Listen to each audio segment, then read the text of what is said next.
ओम शांति।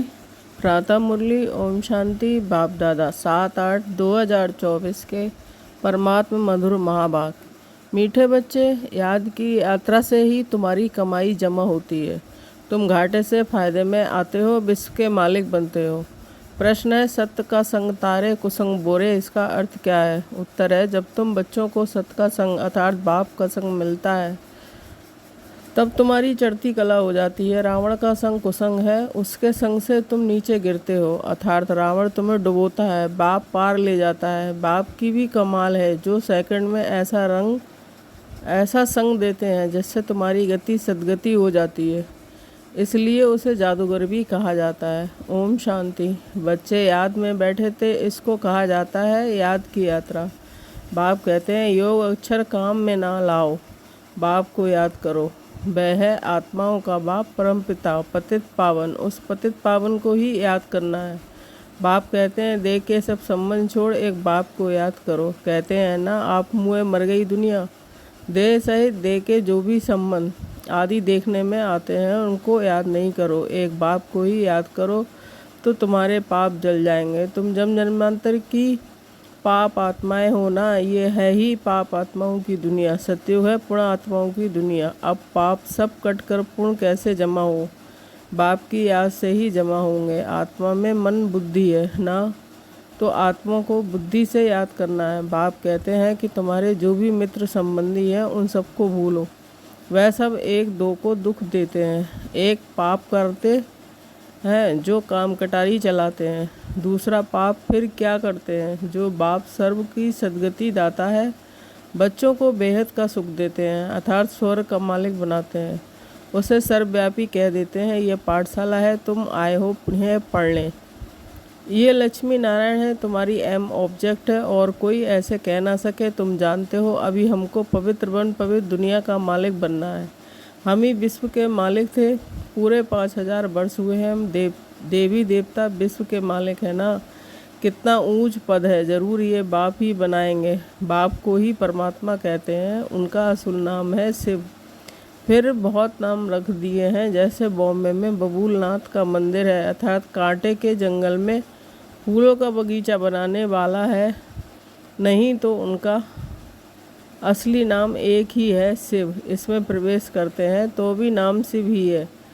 तुमको इन ब्रह्मा को याद नहीं करना है, ये तो देहधारी है। तुमको याद करना है विदेही को। तुम्हारी आत्मा पतित बनी है, उनको पावन बनाना है। कहते भी हैं कि महान आत्मा पापात्मा, महान परमात्मा नहीं कहते हैं। अपने को परमात्मा व ईश्वर भी कोई कह ना सके। कहते भी हैं महात्मा, पवित्र आत्मा। सन्यासी सन्यास करते हैं, इसलिए पवित्र आत्मा है। बाप ने समझाया है कि वे भी सभी पुनर्जन्म लेते हैं। देहधारियों को पुनर्जन्म जरूर लेना पड़ता है। बेकार से जन्म लें, फिर जब बड़े बालक बन जाते हैं तो सन्यास कर लेते हैं। देवताओं तो ऐसे नहीं करते, वह तो एवर पवित्र हैं। बाप अभी तुमको आश्री से देवी बनाते हैं। देवी गुण धारण करने से देवी संप्रदाय बनेंगे। देवी संप्रदाय में रहते हैं सतयुग में, आश्री संप्रदाय में रहते हैं कलयुग में। अभी यह संगम युग, अब तुमको बाप मिला है। कहते हैं कि अब तुमको फिर से देवी संप्रदाय बनना है जरूर। तुम यहाँ आए ही हो देवी संप्रदाय बनने। देवी संप्रदाय वालों को अथाह सुख है। इस दुनिया को कहा जाता है हिंसक, देवताएं हैं अहिंसक। बाप कहते हैं कि मीठे मीठे रूहानी बच्चों, बाप को याद करो। तुम्हारे जो गुरु लोग हैं वे भी सब देहधारी हैं। अभी तुम सब आत्माओं को परमात्मा बाप को याद करना है। सुख तब मिलेगा जब तुम पूर्ण आत्मा बनेंगे। 84 जन्मों के बाद ही तुम पापात्मा बन जाते हो। अभी तुम पुण्य जमा करते हो, योग बल से पापों को ख़त्म करते हो। इस याद की यात्रा से ही तुम विश्व के मालिक बनते हो। तुम विश्व के मालिक थे तो सही ना, वह फिर कहाँ गए? ये भी बाप ही बताते हैं कि तुमने 84 जन्म लिए हैं, सूर्यवंशी चंद्रवंशी बने। कहते भी हैं भक्ति का फल भगवान देते हैं। भगवान कोई देहधारी को नहीं कहा जाता है, वे है ही निराकार शिव। उनकी शिवरात्रि मनाते हैं तो ज़रूर आते हैं ना, परंतु कहते हैं कि मैं तुम्हारे सादृश्य जन्म नहीं लेता हूँ। मुझे शरीर का लोन लेना पड़ता है, मुझे अपना शरीर नहीं है। अगर होता तो उनका नाम होता। ब्रह्मा नाम तो इनका अपना है, इसने संन्यास किया तब नाम ब्रह्मा रखा है। तुम हो ब्रह्मा कुमार कुमारियाँ, नहीं तो ब्रह्मा कहाँ से आया? ब्रह्मा है शिव का बेटा। शिव बाबा अपने बच्चे ब्रह्मा में प्रवेश कर तुमको ज्ञान देते हैं। ब्रह्मा विष्णु शंकर भी उनके बच्चे हैं निराकार बाप के। सब बच्चे निराकार हैं। आत्माएं यहाँ आकर शरीर धारण कर पाठ बजाती हैं। बाप कहते हैं कि मैं आता ही हूँ पतितों को पावन बनाने। मैं इस शरीर का लोन लेता हूँ। शिव भगवान वाच है ना। श्री कृष्ण को तो भगवान कह नहीं सकते, भगवान तो एक ही है। श्री कृष्ण की महिमा ही अलग है। पहला नंबर देवता है राधे कृष्ण, जो स्वयंवर के बाद फिर लक्ष्मी नारायण बनते हैं, परंतु ये कोई जानते नहीं है। राधे कृष्ण का किसको पता भी नहीं। वह फिर कहाँ चले जाते हैं? राधे कृष्ण ही स्वयंवर के बाद फिर लक्ष्मी नारायण बनते हैं। दोनों अलग अलग महाराजाओं के बच्चे हैं। वहाँ अपवित्रता का नाम नहीं है, क्योंकि 5 विकार रूपी रावण ही नहीं है ही रामराज। अब बाप आत्माओं को कहते हैं कि मुझे याद करो तो तुम्हारे पाप कट जाएंगे। तुम सतो प्रधान थे, अब तमो प्रधान बने हो। घाटा पड़ा है, फिर जमा करना है। भगवान को व्यापारी भी कहा जाता है। कोई बिरला उनसे व्यापार करे। जादूगर भी उनको कहते हैं। कमाल करते हैं जो सारी दुनिया की सद्गति करते हैं, सबको मुक्ति जीवन मुक्ति देते हैं। जादू का खेल है ना, मनुष्य को दे नहीं सकते। तुम 63 जन भक्ति करते आए हो। इस भक्ति से कोई ने सद्गति को पाया, कोई ने जो सद्गति दे हो नहीं सकता। एक भी वापस जा नहीं सकता। बेहद का बाप ही आकर सबको वापस ले जाते हैं। कलयुग में अनेक राजाएं हैं। वहाँ तुम थोड़े राज्य करते थे, बाकी सब आत्माएं मुक्ति में चली जाती हैं। तुम जाते हो जीवन मुक्ति में, वाया मुक्ति धाम। ये चक्र फिरता रहता है। अभी तुम आत्मा को दर्शन हुआ है इस सृष्टि चक्र का रचयिता और रचना के आदि मध्य अंत का। तुम ही इस ज्ञान से नर से नारायण बनते हो। देवताओं की राजधानी स्थापन हो गई है, फिर तुमको ज्ञान की दरकार ही नहीं रहेगी। भक्तों को भगवान ने फल दिया आधा कल्प सुख का, फिर रावण राज में दुख शुरू होता है। आहिस्ते आहिस्ते सीढ़ी उतरते हैं। तुम सतयुग में हो तो भी एक दिन जो बीता सीढ़ी उतरनी होती है। तुम 16 कला संपूर्ण बनते हो, फिर सीढ़ी उतरते ही रहते हो। सेकंड बाई सेकंड टिक टिक होती है, उतरते ही जाते हैं। समय बीतते बीतते इस जगह आकर पहुँचे हो। वहाँ भी तो ऐसे ही घड़ियाँ बीतती जाएंगी। हम सीढ़ी चढ़ते हैं एकदम फट से, फिर सीढ़ी उतरनी है जू मिसल। बाप कहते हैं कि मैं सर्व की सद्गति करने वाला हूँ। मनुष्य की सद्गति कर ना सके, क्योंकि वह विकार से पैदा होते हैं, पतित हैं। वास्तव में श्री कृष्ण को ही सच्चा महात्मा कह सकते हैं। ये महात्मा लोग तो फिर भी विकार से जन्म ले फिर संन्यास करते हैं। वह तो है देवता। देवताएं तो सदैव पवित्र हैं, उनमें कोई विकार होता नहीं है। उनको कहा जाता है निर्विकारी दुनिया, इनको कहा जाता है विकारी दुनिया। ना प्योरिटी, चलन कितनी खराब है। देवताओं की चलन तो बड़ी अच्छी होती है, सब उनको नमस्ते करते हैं। करैक्टर्स उन्हों के अच्छे हैं, तब तो अपवित्र मनुष्य उन पवित्र देवताओं के आगे माथा टेकते हैं। अभी तो लड़ना झगड़ना क्या क्या लगा पड़ा है, बड़ा हंगामा है। अभी तो रहने की भी जगह नहीं है। चाहते हैं मनुष्य कम हो, परंतु ये तो बाप का ही काम है। सतयुग में बहुत थोड़े मनुष्य होते हैं, इतने सब शरीरों की होलिका हो जाती है। बाकी सब आत्माएं चली जाती हैं अपने स्वीट होम। सजाएं तो नंबर बार भुगते हैं जरूर। जो पूरा पुरुषार्थ कर विजय माला का दाना बनते हैं, वह सजाओं से छूट जाते हैं। माला एक की तो नहीं होती है। जिसने उन्हों को ऐसा बनाया वह है फूल।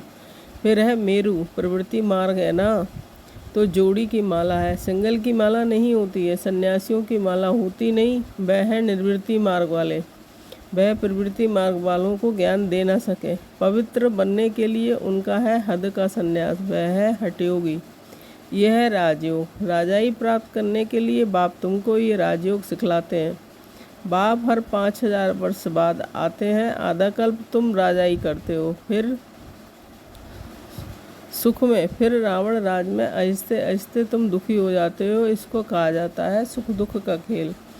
तुम पांडवों को जीत पहनाते हो, अब तुम हो पंडे घर जाने की यात्रा कराते हो। वह यात्राएं तो मनुष्य जन्म जन्मांतर करते आए हो, अब तुम्हारी यात्रा है घर जाने की। बाप आकर सबको मुक्ति जीवन मुक्ति का रास्ता बताते हैं। तुम जीवन मुक्ति में, बाकी सब मुक्ति में चले जाएंगे। हाहाकार के बाद फिर जय जयकार हो जाती है। अभी है कलयुग का अंत, आपने तो बहुत आनी ही है। फिर उस समय तुम याद की यात्रा में रह नहीं सकेंगे, क्योंकि हंगामा बहुत हो जाएगा। इसलिए बाप कहते हैं कि अब याद की यात्रा को बढ़ाते जाओ तो पाप भस्म हो जाए, और फिर जमा भी करो। सतो प्रधान तो बनो। बाप कहते हैं मैं हर कल्प के पुरुषोत्तम संगम युग पर आता हूँ। ये तो बहुत छोटा सा ब्राह्मणों का युग है। ब्राह्मणों की निशानी चोटी होती है। ब्राह्मण, देवता, क्षत्रिय, वैश्य, शूद्र, ये चक्र फिरता ही रहता है। ब्राह्मणों का बहुत छोटा कुल होता है। इस छोटे से युग में बाप आकर तुमको पढ़ाते हैं। तुम बच्चे भी हो तो स्टूडेंट भी हो, फॉलोअर्स भी हो, एक ही है। ऐसा कोई मनुष्य होता नहीं है जो बाप भी हो, शिक्षा देने वाला टीचर भी हो, सृष्टि के आदि मध्य अंत का ज्ञान देता हो, फिर साथ में भी ले जाए। ऐसा कोई मनुष्य हो ना सके। ये बातें अभी तुम समझते हो। सतयुग में भी पहले पहले बहुत छोटा झाड़ है, बाकी सब शांति धाम में चले जाएंगे। बाप को कहा जाता है सर्व का सदगति दाता। बाप को बुलाते हैं कि हे पतित पावन बाबा आओ। दूसरी तरफ फिर कहते हैं परमात्मा कुत्ते, बिल्ली, पत्थर, ठिक्कर सब में है। भेद के बाप का अपकार करते हैं। बाप जो विश्व का मालिक बनाते हैं उनको डिफेम करते हैं। इसे ही कहा जाता है रावण का संग दोष। सत का संग तारे, कुसुम का संग डुबोए। रावण राज शुरू होता है तो तुम गिरने लग पड़ते हो। बाप आकर के तुम्हारी चढ़ती कला करते हैं। बाप आकर मनुष्य को देवता बनाते हैं तो सब का भला हो जाता है। अभी तो सब यहाँ हैं, बाकी जो भी रहे हुए हैं वह आते रहते हैं। जब तक निराकारी दुनिया से सब आत्माएं आ जाएंगी तब तक तुम इम्तहान में भी नंबरवार पास होते जाएंगे। इनको कहा जाता है रूहानी कॉलेज। रूहानी बाप रूहानी बच्चों को पढ़ाने आते हैं। रावण राज आया तो फिर शरीर छोड़ आप पवित्र राजा बने और पवित्र देवताओं के आगे माथा टेकने लगे। आत्मा ही पतित अथवा पावन बनती है। आत्मा पतित तो शरीर भी पतित मिलता है। सच्चे सोने में खाद पड़ती है तो खाद का जेवर हो जाता है। अब आत्मा से खाद निकले कैसे? योग अग्नि चाहिए, उनसे तुम्हारे विक्रम विनाश हो जाएंगे। आत्मा में चांदी, तांबा, लोहा पड़ गया है, ये है खाद। आत्मा सच्चा सोना है, अब झूठी बन गई है, वह खाद निकले कैसे? ये है योग अग्नि। ज्ञान चिता पर बैठे हो, आगे थे काम चिता पर। बाप ज्ञान चिता पर बैठाते हैं, सिवाय ज्ञान सागर बाप के और कोई ज्ञान चिता पर बैठा ना सके। मनुष्य भक्ति मार्ग में कितनी पूजा करते रहते हैं, लेकिन किसको जानते नहीं। अभी तुम सबको जान गए हो, तुम सब देवता बनते हो, फिर पूजा की बात ही खत्म हो जाती है। जब रावण राज शुरू होता है तब भक्ति शुरू होती है। अच्छा मीठे मीठे सिकीलदे बच्चों के प्रति माता पिता बाप दादा का याद प्यार, गुड मॉर्निंग, नमस्ते नमस्ते। हम रूहानी बच्चों की रूहानी माता पिता बाप दादा को याद प्यार, गुड मॉर्निंग, नमस्ते नमस्ते। शुक्रिया बाबा, शुक्रिया। धारणा के लिए मुख्य सार। सदाओं से मुक्त होने के लिए विजयमाला का दाना बनने का पुरुषार्थ करना है। रूहानी पंडा बन सबको शांति धाम घर की यात्रा करानी है। सेकंड, याद की यात्रा को बढ़ाते बढ़ाते सब पापों से मुक्त हो जाना है। योग अग्नि से आत्मा को सच्चा सोना बनाना है। सतो प्रधान बनना है। वरदान, हर घड़ी को अंतिम घड़ी समझ, सदा एवर रेडी रहने वाले तीव्र पुरुषार्थी भव। स्पष्टीकरण, अपनी अंतिम घड़ी का कोई भरोसा नहीं है, इसलिए हर घड़ी को अंतिम घड़ी समझते हुए एवर रेडी रहो। एवर रेडी अर्थात तीव्र पुरुषार्थी। ऐसे नहीं सोचो कि अभी तो विनाश होने में कुछ टाइम लगेगा फिर तैयार हो जाएंगे। नहीं, हर घड़ी अंतिम घड़ी है, इसलिए सदा निर्मोही, निर्विकल्प, निस्वार्थ, व्यर्थ भी नहीं। तब कहेंगे एवर रेडी। कोई भी कार्य रहे हुए हों, लेकिन अपनी स्थिति सदा उपराम हो। जो होगा वो अच्छा होगा। स्लोगन, अपने हाथ में लौ उठाना भी क्रोध का अंश है। Om Shanti. Thank you Baba.